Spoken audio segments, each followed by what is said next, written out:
पाकिस्तान में घुसकर वार करने वाली हमारी कर्नल बहन सोफिया के खिलाफ अगर कोई अपशब्द बोले जाते हैं, अगर भाजपा के कैबिनेट मंत्री द्वारा आतंकवादी के बहन कहा जाता तो ये बर्दाश्त नहीं की जाएगी। उस मंत्री को उनके विभाग से निकालना पड़ेगा, भाजपा से निकालना पड़ेगा।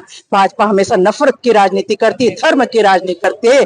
जिसका परिवार, जिस कर्नल के परिवार के दादा, पिता, पति सब देश के लिए समर्पित हो, उस बेटी के लिए इस तरह सम्मानजनक शब्द उपयोग न करके अपमानजनक का शब्द उपयोग करना बर्दाश्त नहीं होगा।